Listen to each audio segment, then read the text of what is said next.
Nous reprenons la séance et nous allons continuer et nous allons commencer la deuxième partie de la séance en entendant donc M. Saverio Compagnini sur le thème donc des oiseaux à la langue persée sur une parabole zoarique. Nous vous écoutons. Merci. Les bruissements. Quelle suggestion pour quelqu'un qui s'occupe des kabbales. Une pouce à l'oreille, pour ainsi dire, qui invite à réfléchir sur la relation entre articulé et inarticulé dans la mystique juive. Mais bien évidemment, il s'agit d'un thème trop vaste pour pouvoir être traité d'une façon convenable dans les temps qui nous est donné. J'ai préféré pourtant concentrer les regards et bien sûr l'écoute sur un passage fascinant du Zohar, le texte le plus important de la courante théosophique de la Kabbale. Dans ce passage, comme on va l'entendre tout de suite, il s'agit des oiseaux et de leur langue. Le thème de la langue des oiseaux, comme celui du taraudage, c'est-à-dire l'acte de percer les mystères, de creuser la matière dure à la recherche du sens caché, n'est certainement pas exclusif de la culture juive.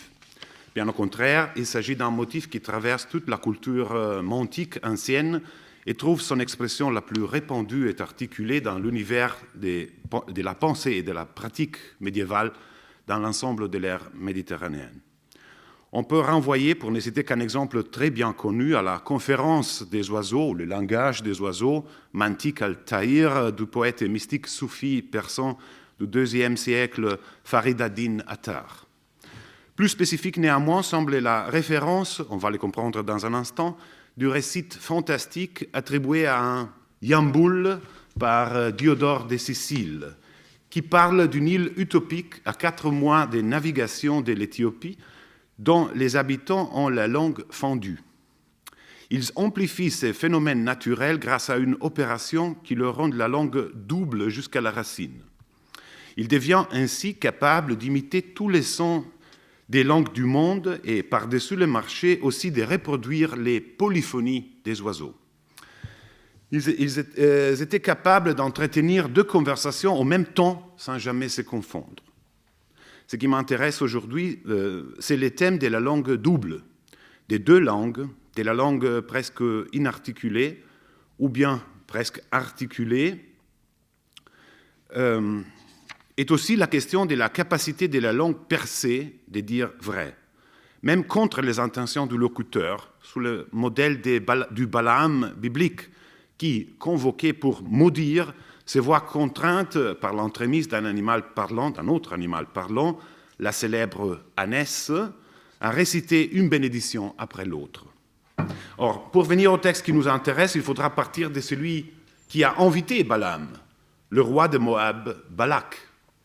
Dans la péricope Balak du Zohar, commentant sur le chapitre 22 des Nombres, on lit, et je vais citer, je m'en excuse d'ores et déjà, un texte relativement long, mais il me semble nécessaire. On lit dans le Zohar, « Et Balak, fils de Séphor, vit ». C'est Nombre 22. Rabbi Simeon demanda, qu'est-ce qu'il vit?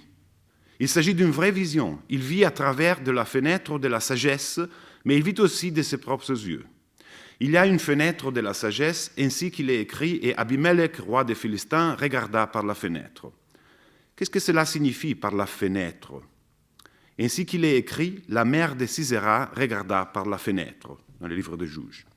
C'est certainement la fenêtre de la sagesse, aux marges des étoiles, qui sont les fenêtres de la sagesse. Il y a une fenêtre où sont toutes les formes de la sagesse, par laquelle regardent tous ceux qui contemplent l'essence de la sagesse. Justement, et Balak vit à travers sa sagesse.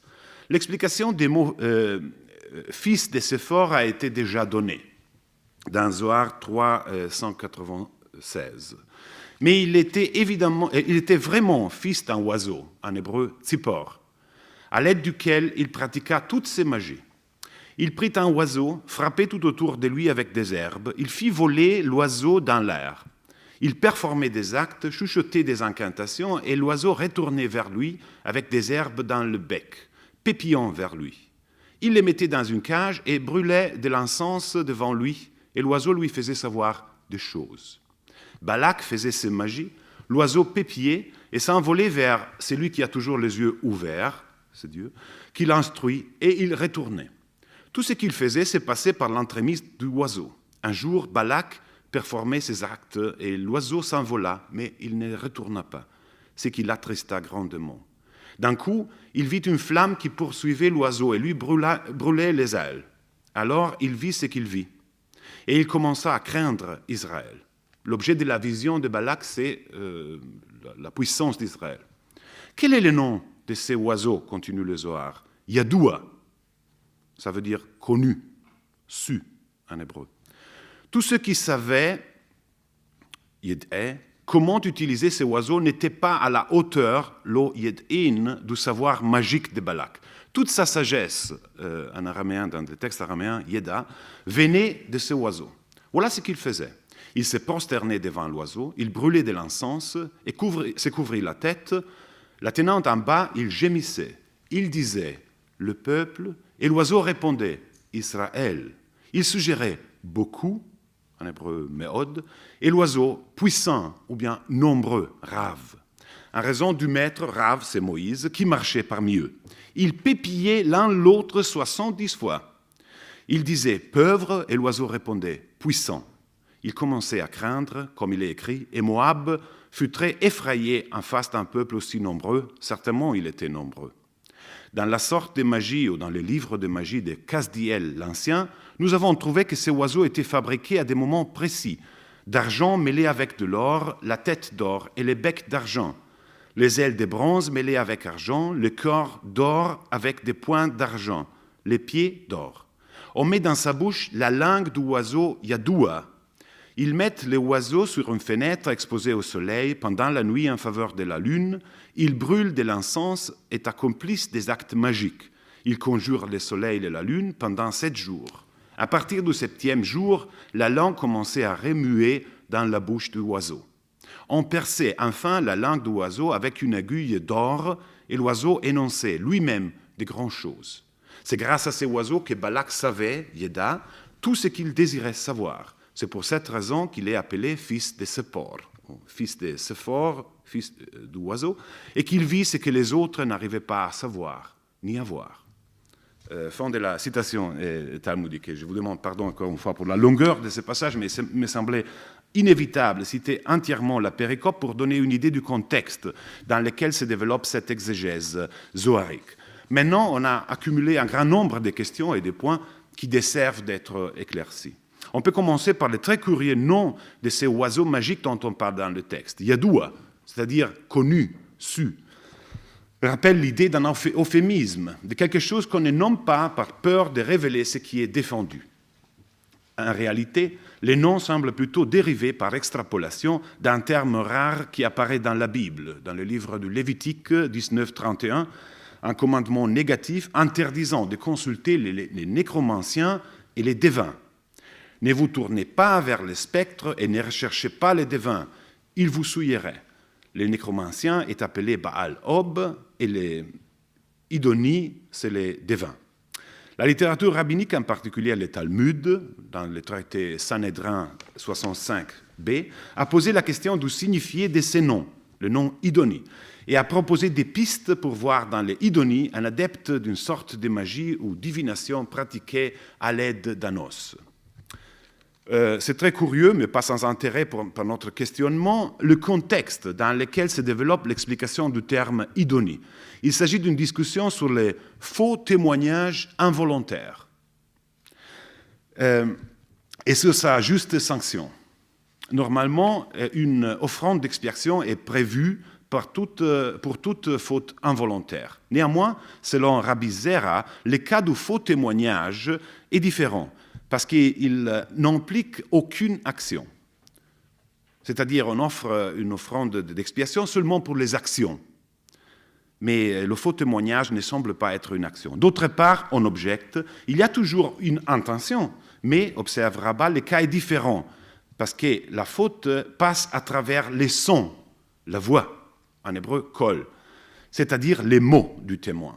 Or, Rabbi Yochanan considère que même les sons proférés par les témoins peut être assimilé à une action concrète, à cause du mouvement des lèvres. comme dans le cas de ceux qui chassent ou bien guident un animal avec sa voix, par exemple pour le voler. Les rabbins Resh Lakish s'y opposent, en jugeant que la voix ne correspond pas à une action. Ça veut dire qu'elle ne comporte aucune offrande d'expiation. Rabbin répond que le cas du faux témoignage est différent parce que les péchés se vérifient plutôt, non pas dans la voix, mais dans la vision, ce que les témoins déclarent avoir vu. Et la vision n'est aucunement une action. Or, il serait déjà suffisamment approprié de nous étendre sur la nature de la voix et de la vision, si c'était une action ou pas, et sur les statuts d'un témoignage faux mais involontaire, qui, pour être de bonne foi, ne ressemble pas même à un péché. Mais passons. Même Balaam, appelé par Balak, peut être décrit comme un témoin involontaire de la vérité. D'autre part, ces mots de bénédiction et ces prophéties, comme les mots de son ânesse, sont une action à part entière, ce qui les bouleverse. À ce point de la discussion talmudique, on pose la question de la nature précise du Baal Ob en le décrivant comme une sorte de ventriloque et d'idéonie, défini comme un devin qui met à la bouche un os d'un yadoua. Et ce dernier, l'os, parle de soi-même. Or, le Talmud ne dit pas explicitement qu'est-ce que c'est un yadoua, mais il laisse champ ouvert, il laisse libre cours à l'activité exégétique des commentateurs. Rashi, par exemple, est très sèche, très sobre, en expliquant que les termes se réfèrent à un animal sauvage, chaya. Mais on registre aussi d'autres solutions qui ont déchaîné la fantaisie médiévale. En particulier, il y a une interprétation du mot yadoua qui a, connu une vie ultérieure parmi les chrétiens. Il faudra dédier à cette solution une certaine attention dans la suite, surtout sur la base des recherches qui ont été menées par François Secret. Dans un traité sur les 73 commentaires, les Juifs convertis, Paulus Riccius, ou Paolo Ricci, interprètent le yadoua comme une sorte d'homme végétal. Ce serait à partir de ces zoophytes qu'on peut achever la prophétie. Le même texte se trouve et exerce une influence importante dans le De Occulta Philosophia de Cornelius Agrippa de Nettesheim, 1531-32, mais aussi dans les Inscripturam Sacram Problemata de Francesco Zorzi. Or, en parlant d'un animal fantastique,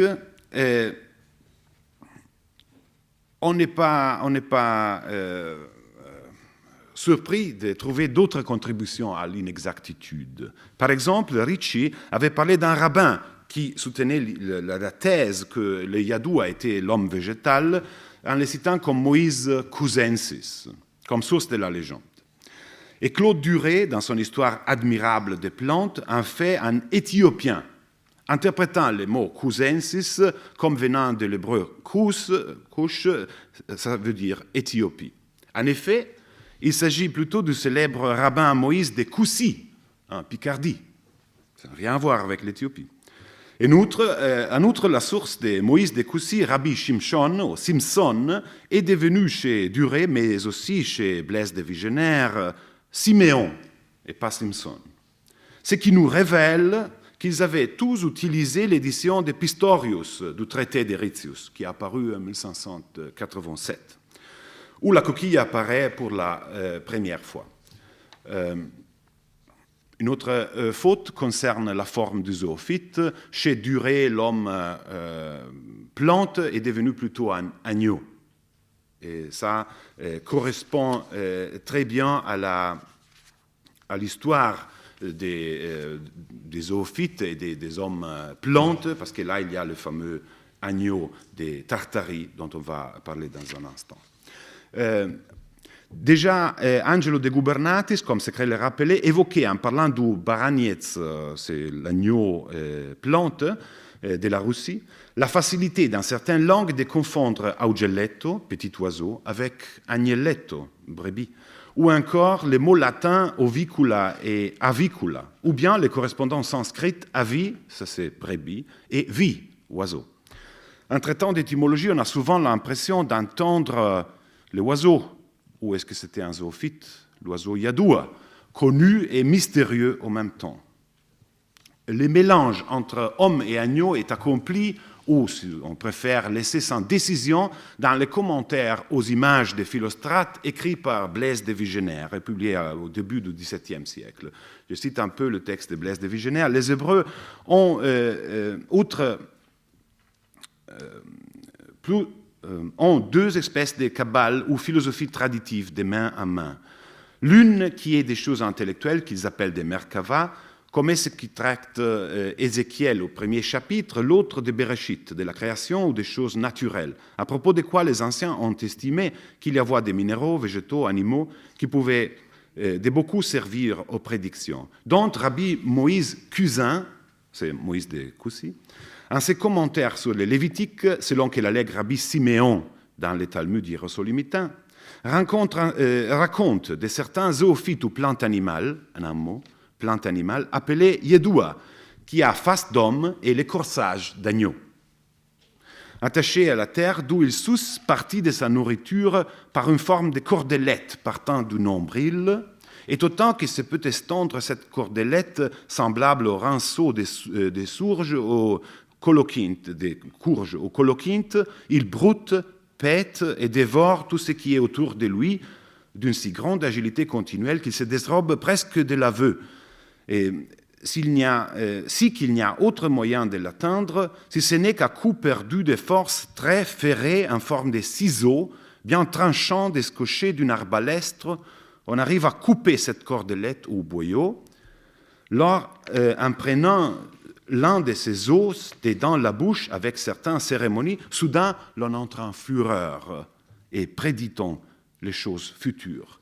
Ce qui manque dans toute la tradition chrétienne à ce sujet est, comme on le voit, l'identification du Yadua avec un oiseau, bien qu'on puisse observer un certain syncrétisme entre l'homme-plante de Moïse de Coucy et l'agneau au Baragnetz qui apparaît déjà dans Ramuse.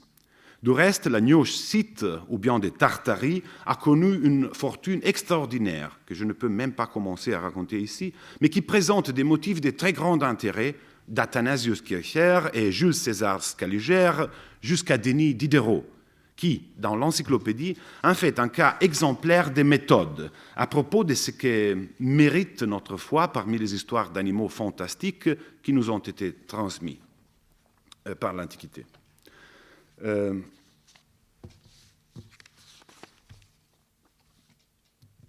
Dépendant d'un modèle seul... pardon, je m'excuse.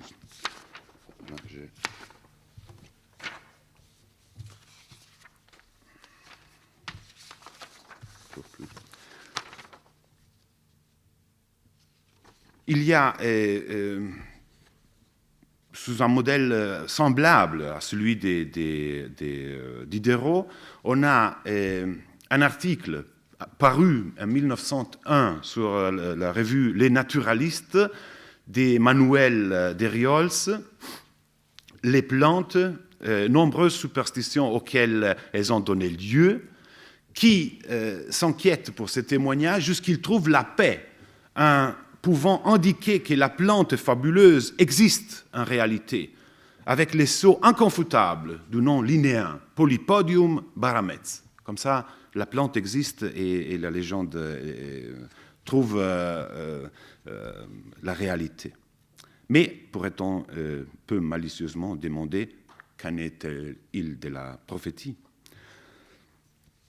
Et non différent est le parcours intellectuel d'un représentant de la Wissenschaft des Judentums, de la science du judaïsme, Eric Fink, dans la Monatsschrift für die Geschichte und Wissenschaft des Judentums, qui revêtit d'objectivité la présupposition apologétique, son projet apologétique de défendre les maîtres de la Mishnah, de l'accusation d'avoir cru à une fable. Il essaie d'émonder les textes du Talmud jérusalemitain, le Talmud de Jérusalem, et trouve lui-même la paix en référant le nom linéen de la plante. La plante existe et s'appelle Polypodium baramets.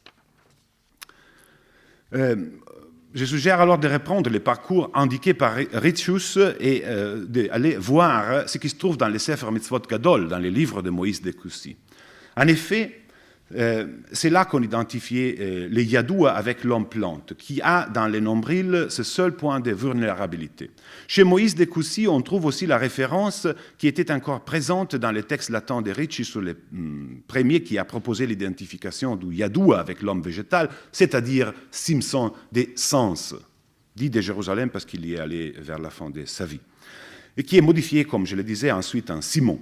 L'école franco-allemande des talmudistes est alors très clairement divisée entre Rashi, qui se limite à identifier les Yadoua dont parle le Talmud et qui est indiqué comme ayant un os, il doit s'agir alors d'un animal, avec un minimum rationaliste. Les magiciens, dits Idioni, dit Rashi, ce sont ceux qui déposaient un os d'un animal appelé Yadoua dans leur bouche et l'os parlaient. Si on pose la question de l'origine, à savoir d'où vient l'idée que les Yadoua soient un oiseau, comme on le lit dans le Zohar, on ne trouve des sources plus anciennes que Moïse Maïmonide, XIIe siècle, lequel en parle à plusieurs reprises, dans son commentaire arabe à la Mishnah, dans son Sefer HaMitzvot, une liste de commentés des commandements, et plus longuement dans les Mishneh Torah, où on lit « Pour ce qui est du Idéoni, c'est celui qui dépose un os d'un oiseau appelé Yadoua dans sa bouche. Il brûle de l'encens et accomplit d'autres pratiques magiques, bien entendu, jusqu'à tomber dans un état extatique et à prédire de sa bouche des événements futurs. Il s'agit là d'une forme de culte des étoiles, Avodat Zara, Avodat Kochavim, contre lesquels il y a l'avertissement de la Bible de ne pas consulter les nécromanciens ou les devins. Maïmonide est le premier à proposer l'identification du Yadoua avec un oiseau, en nous donnant aussi une description rudimentaire des pratiques magiques et de l'obtention de l'extase pour permettre l'enthousiasme prophétique. En plus, tous les auteurs plus tardifs qui font référence à l'identification du Yadoua comme d'un oiseau dépendent très clairement de Maïmonide et la plupart les citent même. Cela a amené Louis Ginsberg, dans son célèbre livre The Legends of the Jews, à la conclusion suivante. En considérant que les Zohar, prétendument écrits ou au moins transmis oralement depuis le deuxième siècle de notre ère, présente, comme on l'a vu, la même interprétation du Yadoua comme oiseau, son auteur doit dépendre de Maïmonide. Et pourtant, il ne peut pas être plus ancien que ce dernier. Dans d'autres mots, le Zohar se révèle, même dans ce petit détail, comme un livre médiéval et pseudo-épigraphique. Il est très intéressant de voir dans l'exemplaire de Gershom Scholem, le grand historien de la Kabbale, qui avait l'habitude de faire relier ses livres d'études les plus importants en y ajoutant des cahiers blancs pour avoir suffisamment de la place pour ses copieuses annotations, dans son exemplaire du Zohar, l'édition de Yosefov 1873, publié en facsimilé en 1992, les remarques qu'il a dédiées à la question du Yadoua. Si je ne me trompe pas, elle documente les changements d'avis qui ont marqué les premières années d'enseignement de Scholem à Jérusalem dans les années 20 du XXe siècle. Dans un premier moment, il observe que la thèse de Ginsberg sur la possibilité d'utiliser les Yadoua oiseaux comme preuve de l'origine médiévale du Zohar n'a aucun fondement, un kol yesod. Sauf se corriger en reversant complètement son opinion après une rature sur ce texte qu'on lit quand même. On lit en hébreu « veyesh yesod ». C'est bien fondé. Et encore, Oulai Ginsberg Tzadak, peut-être qu'il a raison. Désormais, convaincu que le vrai auteur du Zohar, c'était Moïse de Léon, il est allé chercher les preuves dans les œuvres de ces kabbalistes espagnols du XIIIe siècle en trouvant deux passages de très grand intérêt. Premièrement, le mystérieux livre de Kasdiel, vous vous souvenez, rappelé dans les Zohar et cité dans les Sod Yetziat Mitzrayim, secret de l'issue d'Égypte qui fait partie du Mishkan Edut, ouvrage de Moïse de Léon, comme ayant été retrouvé dans une grotte au désert, ce qui permet à Kasdiel de devenir un grand magicien sans pareil dans son époque. D'autre part, dans les Sefer Harimon, le livre de la Granade, commentaire kabbalistique sur les préceptes, qu'on peut lire dans l'édition d'Eliot Wolfson, on trouve non seulement que le Yadoua est un oiseau, mais on trouve aussi une citation littérale du Mishneh Torah de Maïmonide à l'appui. Dans le virement de l'attitude de Scholem par rapport aux déductions de Ginsberg, qui, si c'était le seul argument ce qui n'est pas du tout le cas, contre la datation haute du Zohar ne sont pas vraiment contraignantes. On pourrait imaginer, pour amour d'hypothèse, une influence inverse du Zohar sur Maïmonide, je l'ai dit en plaisantant. Ou bien une polygénèse, c'est-à-dire l'indépendance réciproque des deux textes, dans les procès de construction d'un argument bien plus complexe qu'on lit dans un chapitre célèbre des grands courants de la mystique juive de 1941, on peut insérer aussi cet épisode, la voix d'un oiseau qui, comme l'ânesse de Balaam et comme son maître, est forcé à dire la vérité bien au-delà de ses intentions. Les Yadoua, au nom paradoxal des connus, su, trahi ou révèle, si je ne me trompe pas, ce qu'il y a d'inconnu, d'encore inarticulé dans chaque savoir. Je vous remercie.